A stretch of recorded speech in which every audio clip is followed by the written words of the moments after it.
ay ci ñu dem ci wàllum actualité dooree kook le commissariat d'arrondissement de Diamaguène Sicap Mbao qui a procédé ce 26 novembre 2025 à l'interpellation de 7 individus pour association de malfaiteurs, mise en danger de la vie d'autrui, production et mise en vente d'aliments impropres à la consommation, ainsi que non-respect de la réglementation relative aux activités de boulangerie et pâtisserie au Sénégal. Ces interpellations font suite à l'exploitation d'un renseignement opérationnel signalant la tenue d'une boulangerie clandestine dans le secteur de Biafra. La mobilisation d'une équipe d'intervention a permis d'interpeller un premier individu identifié comme étant le propriétaire. La perquisition effectuée en sa compagnie a révélé les éléments suivants: 2 fours locaux préchauffés au charbon, 15 sacs de farine stockés à proximité de déchets, 4 sacs de sel ouverts, 1 sac de sucre ouvert et laissé à l'air libre, 60 plateaux dont 55 remplis de baguettes couverts par des sacs inadaptés en présence de mouches et d'autres insectes, 4 bidons remplis d'eau utilisée pour la préparation du pain, une machine locale pétrisseuse ne respectant aucune norme d'hygiène, 2 motos destinées à la livraison du pain. Interrogé sommairement, le mis en cause a déclaré être le propriétaire de la boulangerie et mener cette activité depuis plusieurs années sans autorisation administrative. Ces 6 employés ont également été interpellés. Tout le matériel saisi a été consigné pour être mis sous scellé. Les locaux qui dégageaient une odeur nauséabonde et présentaient des vers de terre et des animaux domestiques, chats, ont été fermés. Les 7 individus sont placés en garde à vue pour mise en danger de la vie d'autrui, production et mise en vente d'aliments impropres à la consommation et non-respect de la réglementation en vigueur. Dieye bu ñu jógee sax si li nga xamante ne moom mooy importance information bi ak arrestation yi nga xamante ne am na ci, dañuy gën a taxaw si li nga xamante ne moom mooy yenn détails yi nga xamante ne ñu ngi koy joxe et que loolu daf ñuy gën a fàttali li nga xamante ne moom mooy norme yi nga xamante ne booy defar lu jëm ci lekk da nga ko war a respecter, mais aussi daf ñuy fàttali que ne secteur boo mënti dugg dañ ko réglementé am na ay textes yoo xamante ne moom moo ko régir et notamment lu jëm si wàllum boulangerie ak li nga xamante ne moom mooy wàllum pâtisserie fii si Sénégal. Et si biir information yi dañuy préciser par exemple sac de sucre bi nga xamante ne dañ ko fekk mu tijji ñu tijji ko ba pare bàyyi ko à l'air libre, comme tey bi ñu waxee aussi plateau yi nga xamante ne fekk nañ fa ay baguette mburu mais liñ ko muuree nekkul lu adapté ba si sax mousse yeeg yooyu yi nga xamante ne ñu ngi traîner autour. C'est pour nous rappeler que ne booy defar lekk aussi c'est important, c'est des détails yoo xam c'est important parce que saako farine bi instant bi nga ko bàyyi noonu sans tëj ko lu nekk mën na ci dugg déjà déjà day poser le problème déjà par rapport ak ñii di liggéey clandestinement si jëm si wàllum lekk, mais aussi même am na ñoo xamante ne dañuy travailler sous autorisation mais parfois aussi normes d'hygiène yi duñ ko respecter. waaw leen de xamal naa la ko moom fekkente dañuy aajow rek ci respect wu normes d'hygiène yi. imposer ko les boulangeries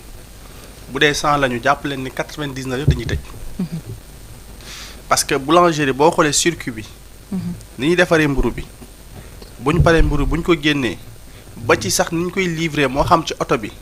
wala moo xam ci ki yor moto bi di ko livrer surtout en période nawet sax nag moo gën a garaaw. surtout en période nawet bu yegsee maanaam circuit boobu dañ ko topp rek dina bari ci boulangerie yoo xam ne dañ leen di tëj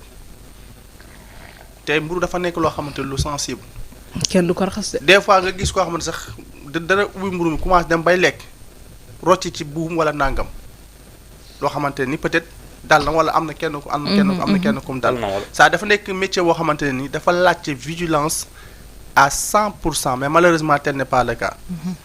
te lii nii bari na week-end bii moom semaine bii moom ni ñu ko gis ci semaine dafa bari trop. y a plusieurs régions wala boog yenn ci koñ yoo xamante ne gis nañ ko. imagine mburu moo xamante ne tey balaa muy génn ci boulangerie bi maanaam bu ñu koy defar ba ni muy yegsee ci ki koy jaay jàppal ne gën ko gàtt fukki nit mën na ko laal fukki loxo. diggante ki koy defar ak loxoy nen yi mu koy defaree bu demee ci four bi ki koy dugal ci four ba bu ñu ko génnee ku koy génnee ki koy dugal ca saak ba yow mi nga xam ne yaa koy distribuer ñëw yóbbul ko ka koy jox nangam ak nangam da ngay xool maanaam circuit boobu moo tax ma ne bu dee 100% la nañ jàpp ne 99 yëpp kiiw léegi nag bi gën a grave mooy dafa am ñoo xamante ne am nañu licence wala boog ñoo xam ne duñ ay boulangerie clandestin mais problème mooy respecté wuñ norme d'hygiène yi. am na nag ñoo xamante ne ñoom clandestinement lañ koy def maanaam ñi ngi pratiquer le métier sans pour autant am ci autorisation boobu nag moo gën a garaaw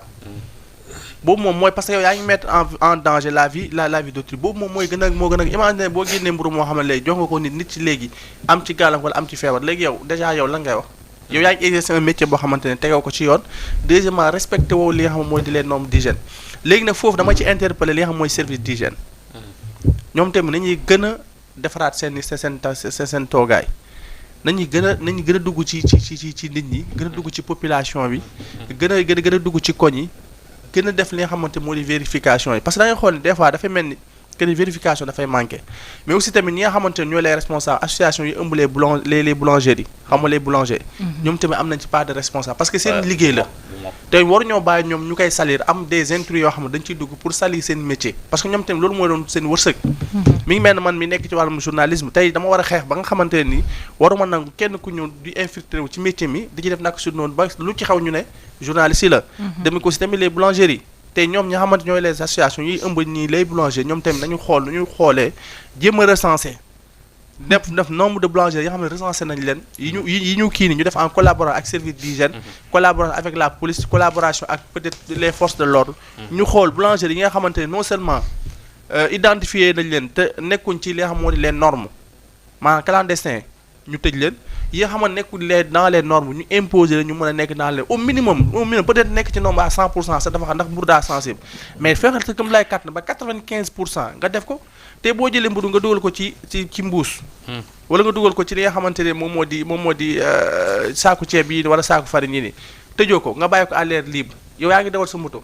daw nga plus de 10 kilomètres wala plus de 5 kilomètres vent bi ngi dugg lépp ngi dugg poussière bi des fois nga romb oto yi nangam ak nangam bu fekkee ne oto yi ñu koy dugal day gis boo xamante ne fi mu teg mburu mi des fois fa lay teg tànk ba di sol mburu mi bu paree fa mu teg tànk ba fa lay jëlaat solaat fa mburu ma est-ce que comprendre nga donc c'est compliqué en tout cas na leen di woo à ce que ñu bàyyiwaat xel xam ne li ñuy def nii luy dugg ci biir dañ ko war a saytuwaat ko ñu ngi ci war a interpeller ñëpp di ci nag féliciter baax a baax askan wi parce que gis nañu ñenn ñi askan ñoo jël seen propre responsabilité noonu la boo nee ci gox gis lu dul yoon da ngay dem nga dénoncer ko pour le bien de tout le monde bu gis ne yow sa intérêt mi ngi ci doo ko dénoncer da ngay koy def pour le bien de tout le monde en tout cas ñu ngi waat les services d'hygiène di féliciter aussi tamit les forces de l'ordre ci taxawaay bi nga xam ne am nañ ko. D'accord, merci beaucoup Abdoulaye Dieye. Alors Caporal comme ni ko doon waxee lépp lu jëm si wàllum lekk dafa sensible mais aussi dafay baax parfois je pense que de temps en temps ñuy def des rappels ci li nga xamante ne moom mooy réglementation métier yi parce que parfois am na ñoo xamante ne ñàkk xam la am na ñoo xam ne nag parfois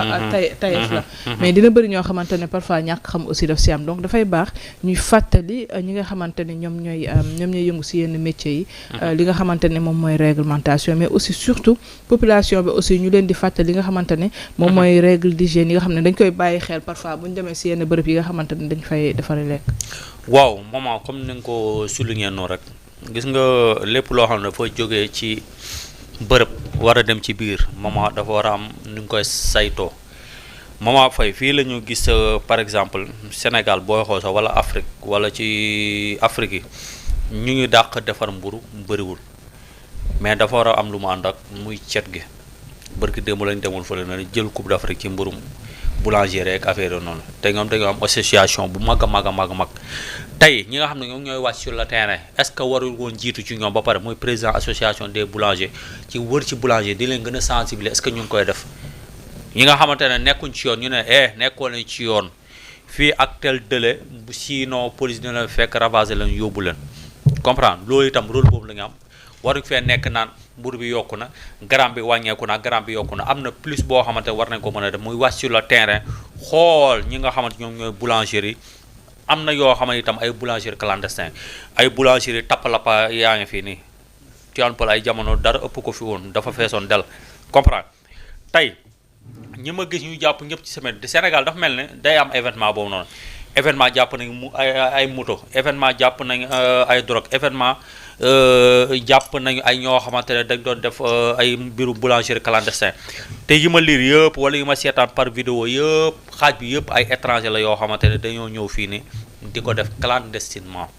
nañu xam ne loolu noonu mbirum clandestine dañ koy tere bu baax a baax boo bëggee defal sa four mburu am na yoon woo war a jaar foofu noonu ba gars yi autorisé la nga def ko mais aussi tam gars yi tam di wàcc sur le terrain di def li nga xamante ne moom mooy suivi Mama Faye parce que loolu dafay am solo lool jéey lu mu wax man dal na keneen dal ñi ñuy seetaat mburu ngay lekk ba chag daj ci loo xamante ne yow doo comprendre da nga naan fii fa la jóge buum boo xamante ne nii la toll comprendre des fois nga daj ci loo xamante ne doo comprendre nga ne kii moo kan moo ko doon def wala ban boulangerie moo ko doon defar yooyu yëpp tey dañ ko war a mën a xoolal Mama Faye di félicité waat ñi nga xamante ñoom ñooy waat sur le terrain di saytu suñu kaaraange mais aussi di saytu li nga xamante moom la ñu jàpp di ko dugal ci suñu biir yi Mama Faye parce que mburu moom dafa jar a saytu de Mama Faye merci beaucoup caporal ñu jàll si beneen actualité